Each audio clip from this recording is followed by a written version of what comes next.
Last turn पे हम लोगों ने कहाँ तक बात करी थी? रीअरेंजमेंट की बात कर ली थी। उसके बाद और कोई बात हुई थी नहीं।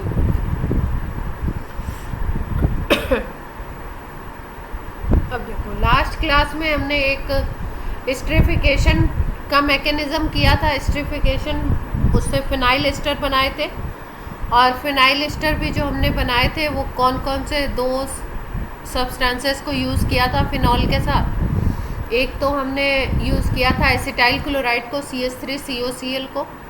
बेसिक इसमें काम क्या है? बेसिक ये काम है कि फिनॉल का H हटेगा और CH3CO ग्रुप, ये एसिटाइल ग्रुप अटैच होगा। ठीक है, तो एस्टरिफिकेशन होगा, इसमें फिनाइल एस्टर बन रहा है। और दूसरा ये एस्टरिफिकेशन अगर हमें दूसरा करना है दूसरे रिएजेंट से, तो उसमें दूसरा रिएजेंट हम लोग यूज़ करते हैं एसिटिक एनहाइड्राइड। फिनाइल फर्स्ट जो केस है एसिटाइल क्लोराइड, इसमें एक प्रोडक्ट HCl और दूसरा प्रोडक्ट अपना फिनाइल इथेनोएट बना था। और एसिटिक एनहाइड्राइड वाले में HCl ना बन करके एक प्रोडक्ट एसिटिक एसिड बन जाएगा, और मेन जो अपना मेजर प्रोडक्ट है वो बनेगा फिनाइल इथेनोएट। यहाँ तक की बात सबको क्लियर थी?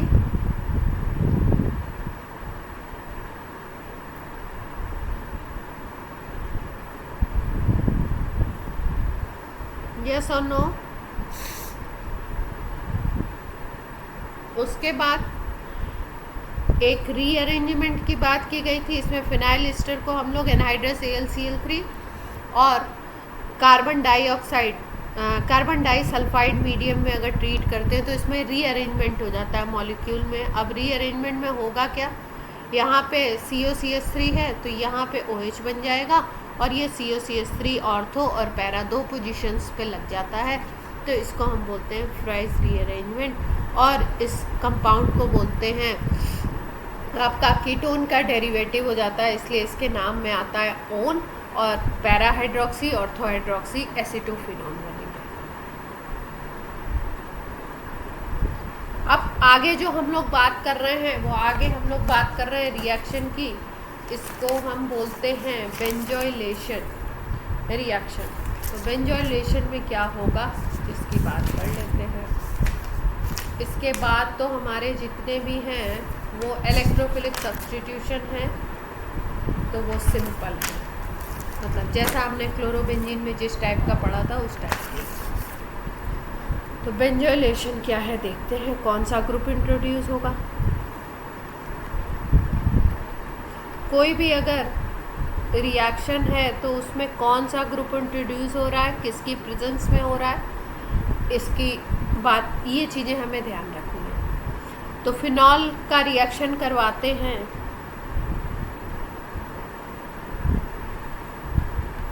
वॉइस क्लियर है सबको? अभी जब हमने एस्टरिफिकेशन कराया था तो CH3COCl इससे रिएक्शन कराया था, और this acetyl group is introduced. अब क्या करेंगे, C6H5COCl, ठीक है, बेंजोइल क्लोराइड बोलते हैं इसको इंट्रोड्यूस करा रहे हैं हम बेंजोइल क्लोराइड को। तो जब बेंजोइल क्लोराइड को इंट्रोड्यूस कराया जाता है एक्वस NaOH की प्रेजेंस में, ये रिएक्शन होता है, तब यहाँ पे आपका CO C6H5 ये ग्रुप अटैच होता है। प्रोसेस बिल्कुल उसी तरीके का है।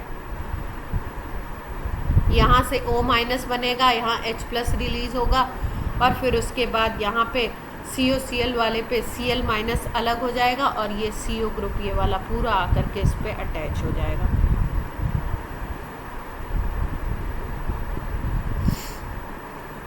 H2O बन जाएगा, NaCl बनेगा।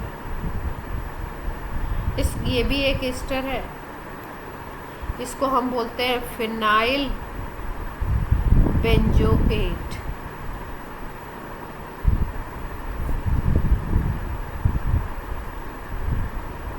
और इस रिएक्शन को क्या बोला जाएगा, बेंजोइलेशन।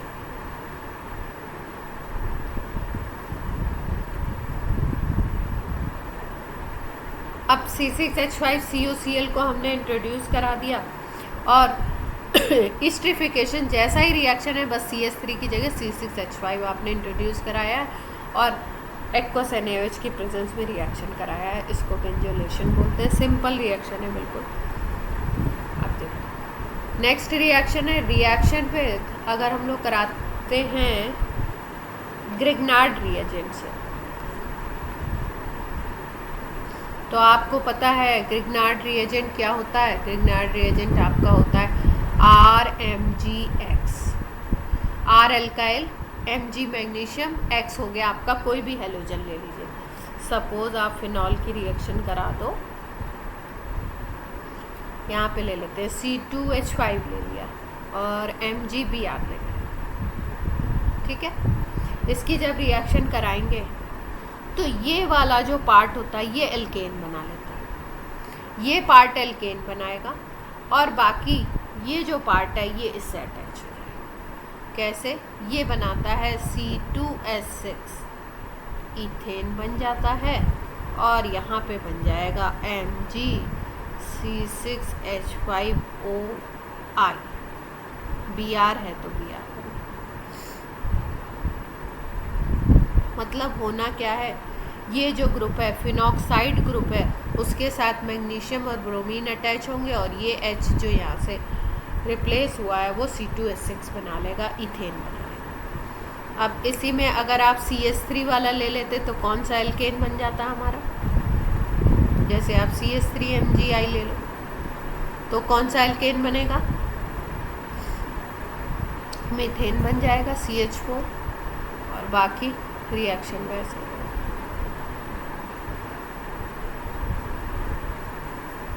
अब ये फिनॉक्साइड ग्रुप है तो इसको हम बोलते हैं फिनॉक्सी मैग्नीशियम आयोडाइड। भाई वैसे हम मैग्नीशियम आयोडाइड का फॉर्मूला लिखते हैं तो क्या लिखते हैं, MgI2 लिखते हैं ना। अब MgI2 में एक आई को रिप्लेस करके अगर C6H5 लगा दो तो ये बन जाएगा।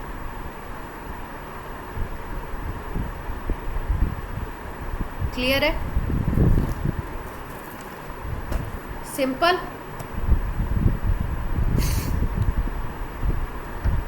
अच्छा ये एक चीज़ बताइए, जैसे ये बेंजोलेशन का प्रोसेस है, अब इसकी भी मैकेनिज्म बताने की ज़रूरत है या एस्टरिफिकेशन के तरीके से कर लेंगे?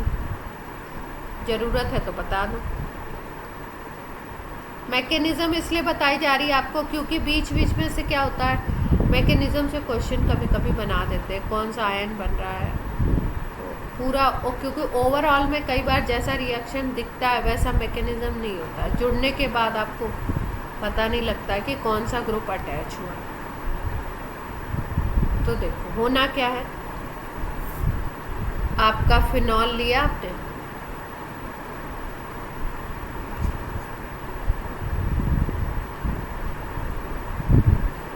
और इसको ट्रीट कराया है NaOH से। फिनॉल को NaOH से पहले ट्रीट कराया तो यहाँ से सप्लाई क्या होगा, OH माइनस सप्लाई होगा यहाँ से और ये बॉन्ड ब्रेक होगा, ये H प्लस बनेगा, ये O माइनस बनेगा। यहाँ से OH माइनस जो सप्लाई होगा वो H2O बना देगा तुरंत और इस स्टेप पे माइनस H2O लिख सकते हैं हम, क्योंकि ये OH माइनस ये H प्लस से अटैच हो जाएगा। फिर उसके बाद यहाँ पे O माइनस जनरेट हो गया, फिनॉक्साइड बन गया। अब इस पे अटैक करेगा कौन, C6H5COCl। C6H5COCl जब अटैक करेगा तो यहाँ पे आपको पता है कि CO का स्ट्रक्चर किस तरीके का होता है, डबल बॉन्ड से O अटैच होता है। डबल बॉन्ड से अगर O अटैच है तो ये अपने इलेक्ट्रॉन को अगर पुल करे तो यहाँ माइनस, यहाँ पे पॉजिटिव डेवलप हो सकता है। अगर इलेक्ट्रॉन उधर पुल होता है तो इस पे प्लस, इस पे माइनस डेवलप हो सकता है। जब इस पे प्लस डेवलप हो जाएगा तो होगा क्या कि ये पूरा इस पे आकर के अटैच हो जाएगा।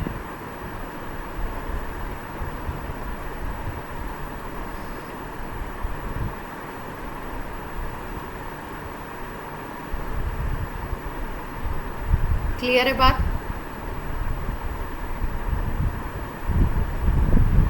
अब इसके बाद क्या होगा, यहाँ पे माइनस चार्ज है, इधर पे Cl है। अब यहाँ पे ये वाले इलेक्ट्रॉन फिर से अगर इधर आते हैं तो इस पे प्रेशर आएगा और ये Cl माइनस अलग हो जाएगा। और जैसे ही ये Cl माइनस अलग होगा, यहाँ पे एक Na प्लस था, वो Na प्लस और Cl माइनस ये दोनों एक दूसरे को कैप्चर करके NaCl के फॉर्म में निकल गए। यहाँ पे बन गया NaCl और बाकी जो अपनी स्पीसीज बनी वो क्या हो गया, यहाँ पे C डबल बॉन्ड O। इसको C6H5 लिख सकते हैं, ये O है, इसको हम लोग लिख सकते हैं CO। क्लियर? फिनाइल बेंजोएट जैसा एस्टरिफिकेशन का था, सेम टू सेम मैकेनिज्म है, बस वहाँ पे CH3 था, यहाँ पे क्या आ गया C6H5 उसकी जगह। क्लियर है सबको?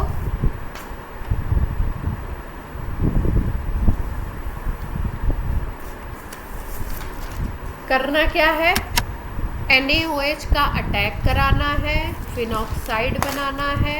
सेकेंड स्टेप में जिस मॉलिक्यूल को ऐड कराना है उस मॉलिक्यूल में C डबल बॉन्ड O जो है वहाँ से कार्बन प्लस सेंटर जनरेट करना है और उस कार्बन प्लस सेंटर पे फिनॉक्साइड को ऐड कर देना है। उसको ऐड करने के बाद Cl माइनस को निकालना है और फिर उसके बाद उसको जो भी आपको रिएजेंट मिल रहा है उसके अकॉर्डिंग, जैसे यहाँ NaOH था तो NaCl निकल गया और यहाँ पे ये इस ग्रुप को अटैच कर देना है, फिर से डबल बॉन्ड मेंटेन हो जाए। अब देखो कुछ रिएक्शन OH ग्रुप वाले थे, जैसे कि हम लोगों ने करे थे OH ग्रुप वाले रिएक्शन, सोडियम से रिएक्शन करवा दिया था, NaOH से रिएक्शन करवा दिया था। बाकी अभी ये भी जो है ये सारे रिएक्शन OH ग्रुप वाले हैं, OH ग्रुप पे ग्रुप जा कर के अटैच हो रहा है, तो ये OH ग्रुप वाले रिएक्शन है। कुछ रिएक्शंस ऐसे होंगे जो बेंजीन रिंग के रिएक्शन होंगे, तो बेंजीन रिंग के जो रिएक्शन होते हैं वो सारे कंपाउंड में जिसमें भी बेंजीन रिंग होगी वो तो होंगे ही होंगे। तो वो कौन से हैं, वही जनरल रिएक्शन। कौन कौन से, नाइट्रेशन होगा, सल्फोनेशन होगा, हेलोजिनेशन होगा, जिसको हम लोग किस कैटेगरी में रखते हैं, इलेक्ट्रोफिलिक सब्स्टिट्यूशन। तो अब कौन से रिएक्शन करने जा रहे हैं हम, रिएक्शन ऑफ बेंजीन रिंग बोल सकते हैं, जो बेंजीन रिंग के रिएक्शन, क्योंकि इसमें आपका क्या है,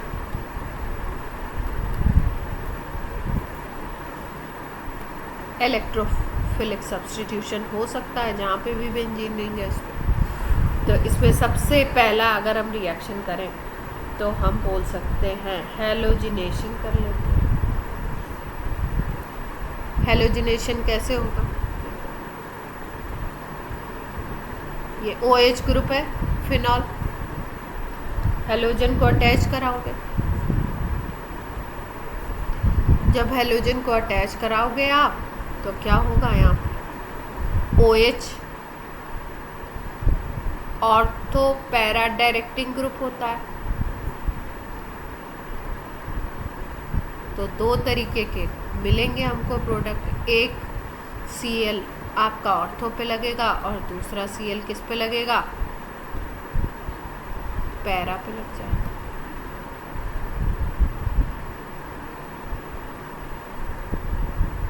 क्लियर है बात?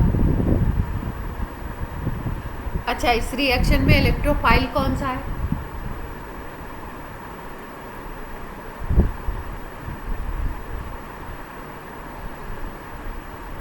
क्या निकल रहा है, क्या अटैच हो रहा है,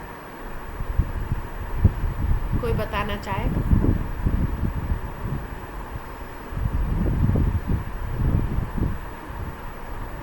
और कोई?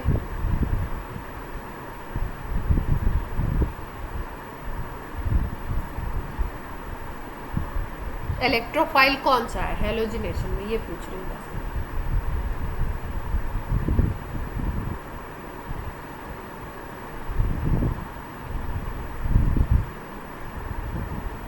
किसी ने मैसेज किया, Cl अच्छा, यही बात तो हर्षित भी कह रहा है, तो डिफरेंस क्या है?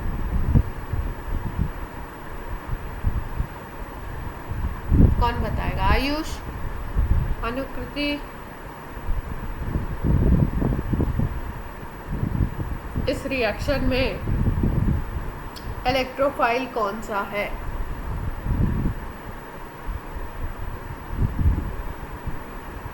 इलेक्ट्रोफिलिक सब्स्टिट्यूशन करा रहे हैं ना, तो इलेक्ट्रोफाइल निकलेगा, इलेक्ट्रोफाइल अटैच होगा, सब्स्टिट्यूशन होगा ना।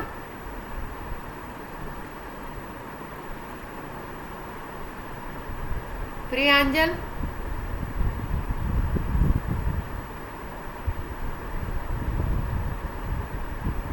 कोई बताना चाहता अपने मन से?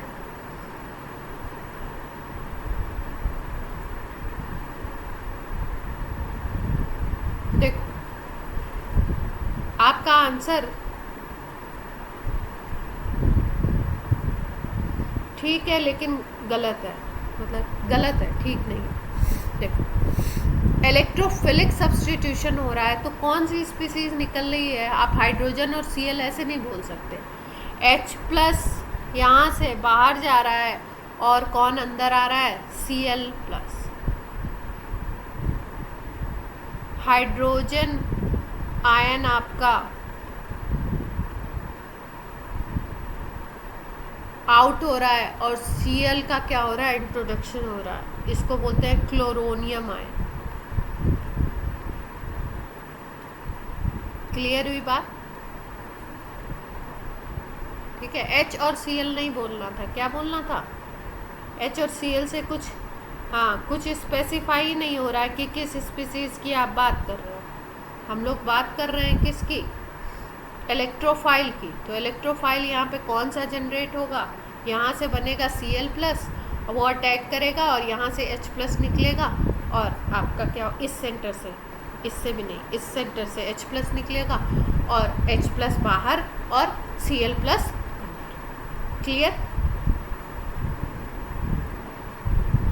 इसीलिए जो भी रिएक्शन आपको ये इलेक्ट्रोफिलिक सब्स्टिट्यूशन वाले बता रही हूँ, उसमें आपको याद रखने को बोल रही हूँ कि कौन से में कौन सी स्पीसीज रिएक्टिव होती है। जैसे हेलोजिनेशन की बात करो तो वहाँ पे X+ होगा। अगर हम नाइट्रेशन की बात करें तो नाइट्रेशन में NO2+ होती है स्पीसीज जो एक्ट करती है। अगर सल्फोनेशन की बात करो तो सल्फोनेशन में आपका SO3H होता है। अगर आप बात करो, एक और था ना, कौन सा था? हेलोजिनेशन हो गया, नाइट्रेशन हो गया, सल्फोनेशन हो गया, एक इलेक्ट्रोफिलिक सब्स्टिट्यूशन और होता है, कौन सा होता है? जल्दी से बता दो।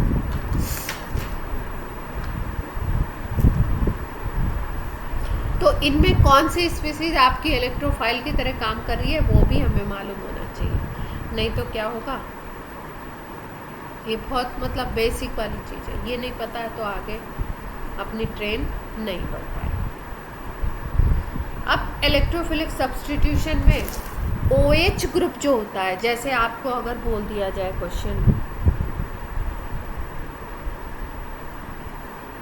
क्वेश्चन आपको दे दिया जाए कि इलेक्ट्रोफिलिक सब्स्टिट्यूशन में बेंजीन ज़्यादा अच्छा होगा या इलेक्ट्रोफिलिक सब्स्टिट्यूशन फिनॉल ज़्यादा अच्छा देगा?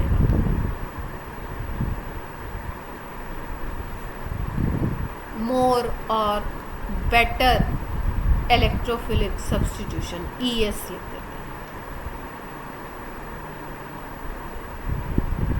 ठीक है, तो देखो इसमें क्या सोचना है, इस क्वेश्चन को कैसे सोचना है। ये बेंजीन रिंग है, इसके ऊपर कोई ग्रुप अटैच नहीं है, देगा ये भी इलेक्ट्रोफिलिक सब्स्टिट्यूशन, मतलब हेलोजिनेशन देना है इसको, नाइट्रेशन इसको भी देना है, सल्फोनेशन इसको भी देना है, जो भी बेसिक ये वाले रिएक्शन है ना, FC इसको भी देना है, फ्रेडल क्राफ्ट देगा ये।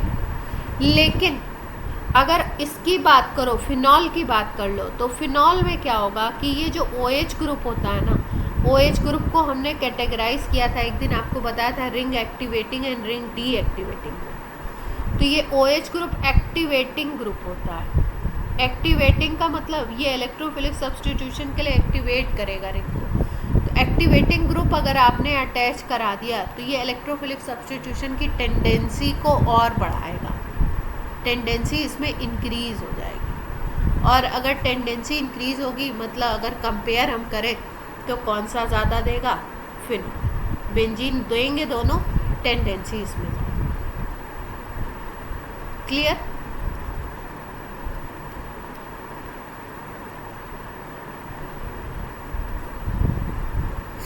क्योंकि ये जो OH ग्रुप है ये क्या करता है, रिंग को एक्टिवेट करता है, एक्टिवेटिंग। जो डीएक्टिवेटिंग लगा दोगे तो वो क्या करेगा, इसकी टेंडेंसी को कम करेगा। अच्छा, आपका कभी भी जब हेलोजिनेशन हो रहा है, ये जितने भी इलेक्ट्रोफिलिक सब्स्टिट्यूशन हो रहे हैं इसमें सबको ये बात क्लियर हो गई है ना कि ये होंगे जो इलेक्ट्रॉन पे डेंसिटी डिक्रीज या इंक्रीज जो भी होगी वो किसके ऊपर होगी। अगर फिनॉल की बात कर रहे हो और यहाँ पे आप कोई अदर ग्रुप अटैच कराना चाहते हो तो इलेक्ट्रॉन जो ये अंदर की तरफ भेजता है वो किस किस पोजीशन पे, ऑर्थो और पैरा पे ये डेंसिटी ज़्यादा इंक्रीज करता है।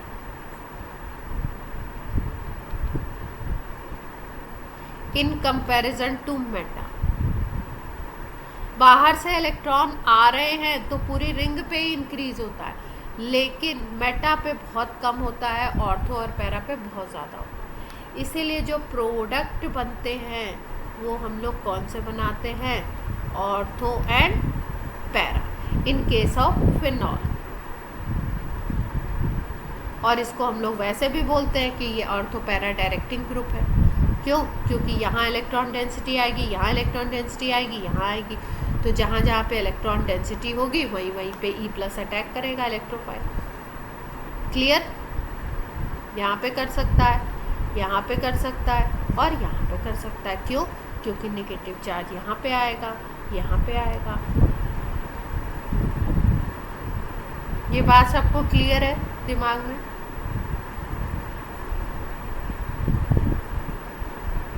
अब देखो, इलेक्ट्रोफिलिक सब्स्टिट्यूशन में मान लो हमको कराना है नाइट्रेशन, नाइट्रेशन रिएक्शन कराना है तो फिनॉल ले लिया। फिनॉल की अगर रिएक्शन कराते हैं हम लोग डाइल्यूट HNO3 से, सपोज हमने रिएक्शन कराया और हमने टेम्परेचर कम लिया, 298 केल्विन लिया, इसको लो टेम्परेचर। जब लो टेम्परेचर पे डाइल्यूट HNO3 से रिएक्शन कराते हैं तो NO2+ को कहाँ पे अटैच होना है, ऑर्थो एंड पैरा पोजीशन। तो OH तो वहीं का वहीं रहेगा। OH का ये रिएक्शन नहीं है, ठीक है, ये बेंजीन रिंग का रिएक्शन है, तो मतलब इस पोजीशन पे कुछ नहीं होने वाला, ये सेम टू सेम रहेगी। बाकी पे H+ हटेगा और दूसरा ग्रुप आएगा।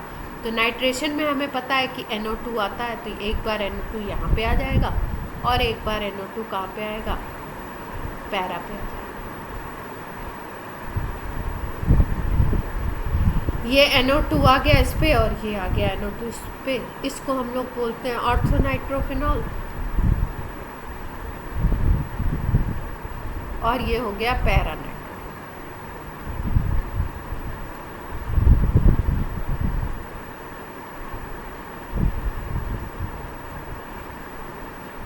प्रीवियस क्लास में मैंने डिस्कस किया था कि इन दोनों में से कौन ज़्यादा वोलेटाइल हो।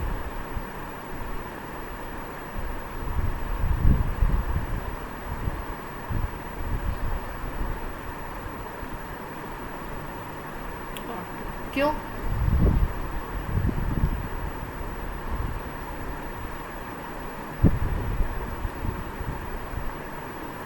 मोर रिएक्टिव है। क्यों?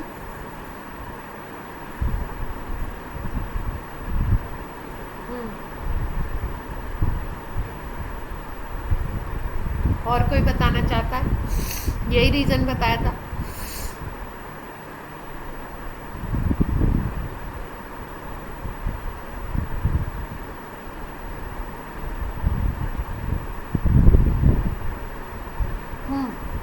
देखो, इसमें इंट्रामोलिकुलर हाइड्रोजन बॉन्डिंग हो जाती है ना, ये वाला H, ये H इस O और इस O के बीच में फंस जाता है, तो यहाँ पे हाइड्रोजन बॉन्डिंग होती है। और हाइड्रोजन बॉन्डिंग कौन सी वाली होती है? इंट्रा वाली। तो जब भी इंट्रा मॉलिक्यूलर हाइड्रोजन बॉन्डिंग होती है तो जो मॉलिक्यूल होता है वो कॉन्स्ट्रिक्ट कर जाता है, और जब भी कॉन्स्ट्रिक्ट करेगा तो बॉइलिंग पॉइंट कम हो जाते हैं, डिक्रीज हो जाता है बॉइलिंग पॉइंट। तो बॉइलिंग पॉइंट डिक्रीज है तो क्या होगा? मोर वोलेटाइल हो जाएगा भाई, जल्दी से वेपर बन जाएगी। और इसमें अपोजिट चीज़ होती है, ये वाला जो होता है ये आपका लेस वोलेटाइल होगा। क्यों? क्योंकि इसमें इंटरमॉलिक्यूलर हाइड्रोजन बॉन्डिंग हो जाती है। इंटरमॉलिक्यूलर में क्या होता है? बहुत सारे मॉलिक्यूल्स आपस में अटैच हो जाते हैं, तो वो ओवरऑल में बल्की मॉलिक्यूल बन जाता है। जब भी कभी कोई चीज़ बहुत बल्की हो जाएगी तो उसको वेपराइज करने में दिक्कत आएगी, तो उसका क्या हो जाता है? बीपी हाई हो जाता है, और किसी का बीपी हाई है तो उसको हम बोलेंगे क्या? लेस। क्लियर है बात? अच्छा, ऐसा कोई मिक्सचर अगर हमें मिलता है और इसको हमें सेपरेट करना है, तो इसको सेपरेट करने के लिए हम लोग एक प्रोसेस करते हैं जिसको बोलते हैं स्टीम डिस्टिलेशन।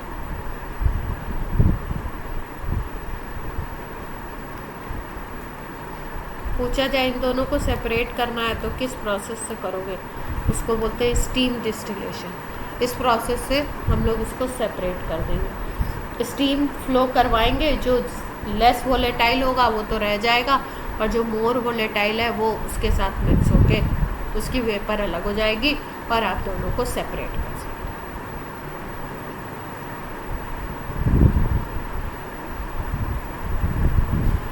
अब ये तो नाइट्रेशन हुआ आपका डाइल्यूट HNO3 की प्रेजेंस में।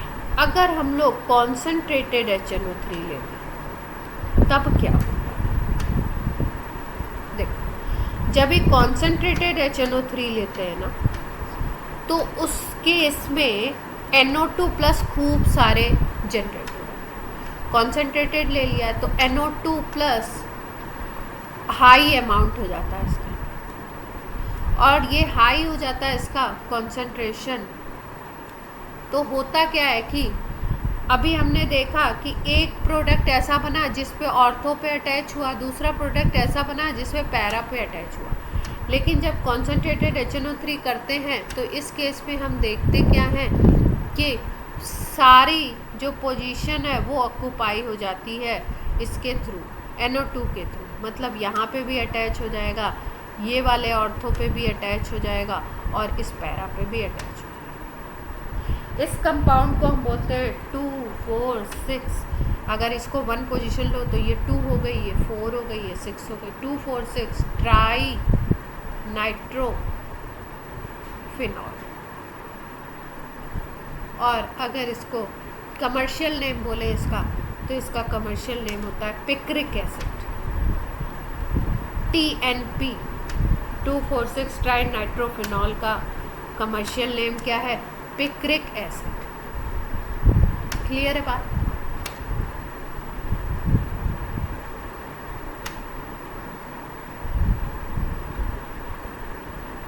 अब देखो, नेक्स्ट रिएक्शन है हमारा सल्फोनेशन।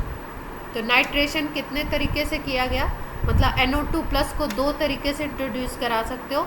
जब भी डाइल्यूट HNO3 लोगे तो अलग अलग बनेंगे ऑर्थो पैरा, और जब कॉन्सेंट्रेटेड HNO3 लेते हो तो इस केस में क्या होता है? NO2 प्लस की कॉन्सेंट्रेशन बढ़ने के साथ होता ये है कि जितने भी ऑर्थो पैरा पोजीशन है वो सारी ऑक्यूपाई हो जाती है, एक ही प्रोडक्ट बनता है, उसको हम बोलते हैं पिक्रिक एसिड। अब नेक्स्ट रिएक्शन है हमारा सल्फोनेशन। सल्फोनेशन की अगर बात करो तो सल्फोनेशन में SO3H को अटैच होना है, और ये जो रिएक्शन होता है ये होता है कॉन्सेंट्रेटेड H2SO4।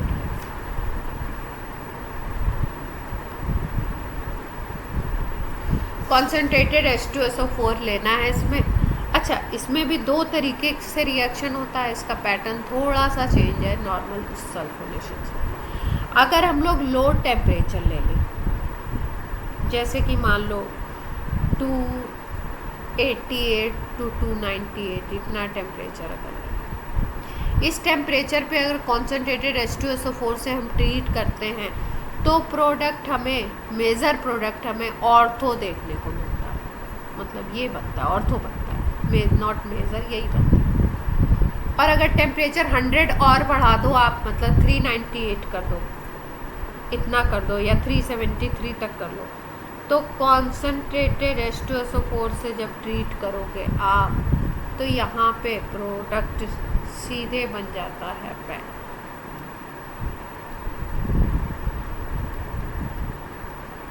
अब इसका नाम क्या होगा इस कंपाउंड का, कोई बताना चाहे?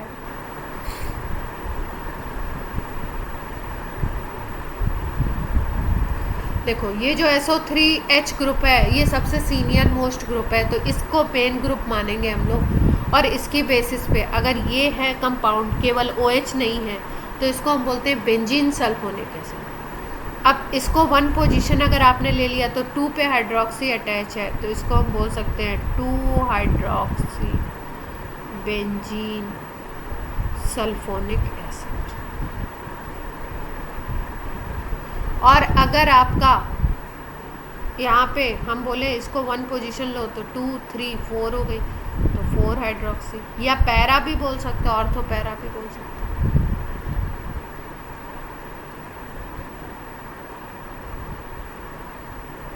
अब आप बोलेंगे अगर टेम्परेचर इसके बीच का कोई ले लो, तो बीच का जब लेते हैं ना, तो मिक्सचर मिलेगा।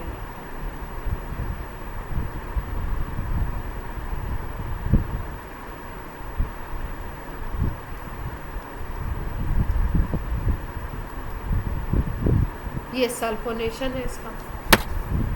किसको अटैच होना है? SO3H को अटैच होना है। अब देखो, अगर हम लोग ये जो H2SO4 है और HNO3 है, इन दोनों को ले लें, कॉन्सेंट्रेटेड H2SO4 और कॉन्सेंट्रेटेड HNO3 दोनों से अगर ट्रीट करें,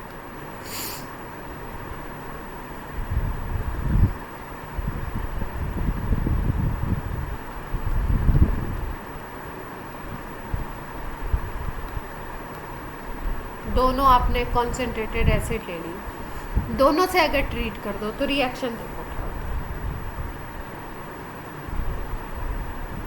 फिनॉल को अगर ट्रीट कर दें मिक्सचर से,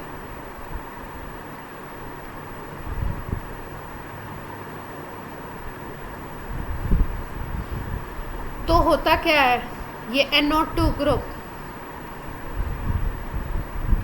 तीनों पे अटैच हो जाता है, होगा नाइट्रेशन। नाइट्रेशन अभी उसके पहले हमने करवाया था, डाइल्यूट और कॉन्सेंट्रेटेड दोनों को, और एक नाइट्रेशन ऐसे कर सकते हैं। कौन सा कंपाउंड बन गया, क्या नाम देंगे इसको? पिक्रिक एसिड, वही तो है, 2,4,6 ट्राई नाइट्रो फिनॉल।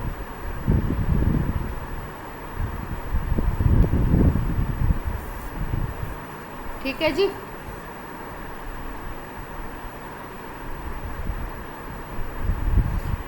इस रिएक्शन को अगर अलग अलग करके लिखो आप, तो ये 2 स्टेप प्रोसेस है बेसिकली, कुछ इस तरीके से।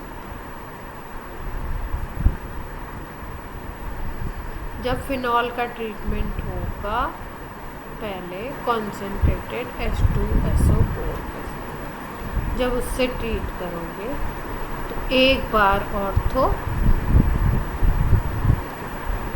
और एक बार बनता है पैरा।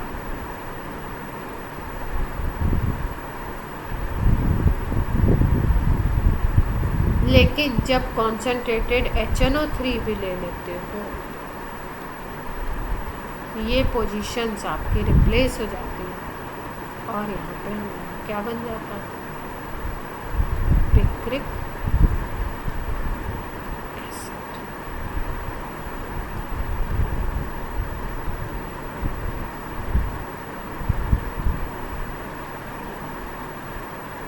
ठीक है।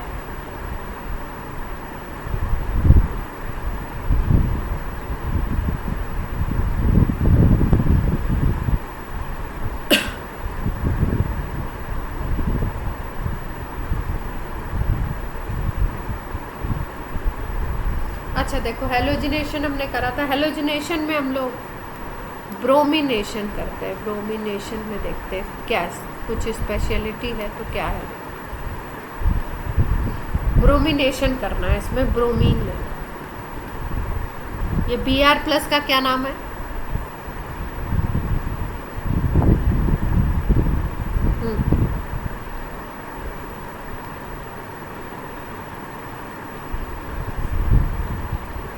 ये है कौन, कैसे काम करेगा यहाँ पे? इलेक्ट्रोफाइल। क्या करना है? फिनॉल लिया, Br2, और यहाँ पे कोई ऐसा सॉल्वेंट लेते हैं जो लेस पोलर, जैसे CaCl3 ले सकते हो, या CS2 ले सकते हो, या CCl4 ले सकते हो। इस मीडियम में कराते हैं तो हमें प्रोडक्ट मिलते हैं वही। ऑर्थो और पैरा पे क्या लगाना है?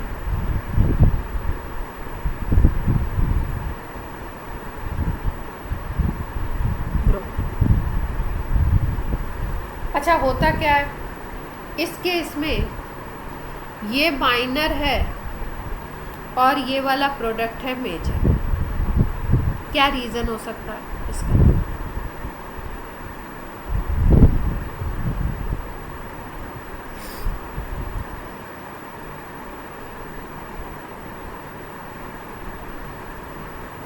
देखो यहाँ पे अगर देखो ना, तो ये इलेक्ट्रोनेगेटिव एटम है O, तो कुछ इलेक्ट्रॉन को ये पुल करेगा, और ये भी इलेक्ट्रोनेगेटिव एटम है ब्रोमीन। ये दोनों ग्रुप बिल्कुल पास पास अटैच है, तो इनके बीच में होता है रिपल्शन।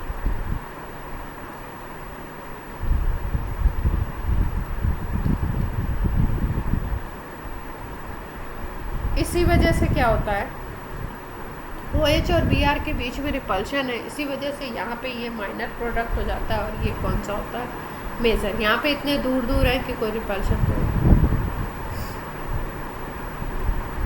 अब देखो यहाँ पे स्पेसिफिकली सॉल्वेंट जो लिया गया था वो लिया गया था लेस पोलर। अगर ये कंडीशन बदल दी जाए, पोलर सॉल्वेंट ले लें हम लोग, ठीक है, तो पोलर सॉल्वेंट में क्या सीन चेंज होगा? जैसे हमने ले लिया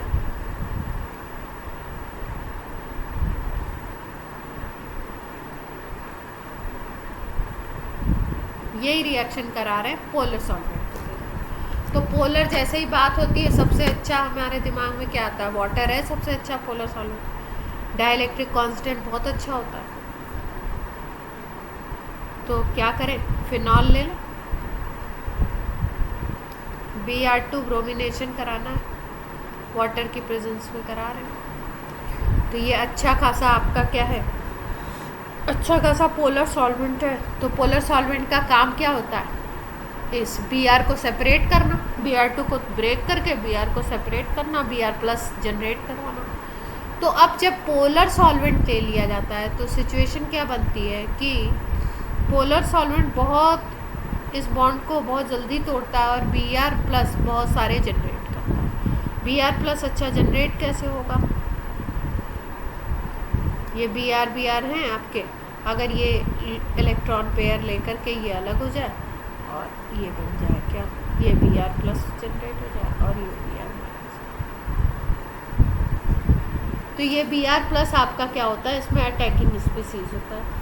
वाटर के केस में जब पोलर सॉल्वेंट लेते हैं तो पोलर सॉल्वेंट Br+ का कंसंट्रेशन इंक्रीज कर देता है बहुत ज़्यादा।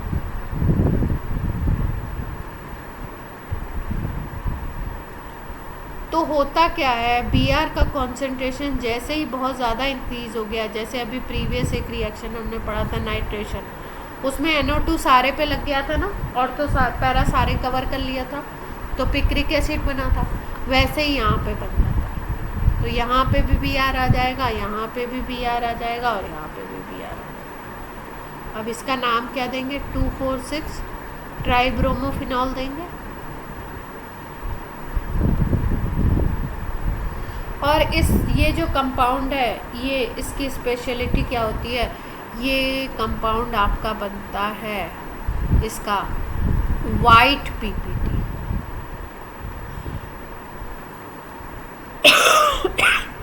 तो ये जो रिएक्शन है, इस रिएक्शन को हम लोग यूज़ करते हैं टेस्ट ऑफ फिनॉल। फिनॉल को अगर हमें टेस्ट करना है तो Br2 से ट्रीट करा दो, वाटर की प्रेजेंस है, वाटर एज अ सॉल्वेंट ले लो। वाइट कलर का अगर पीपीटी बन रहा है तो मतलब वो वाला कंपाउंड क्या है आपका, फिनॉल। क्लियर?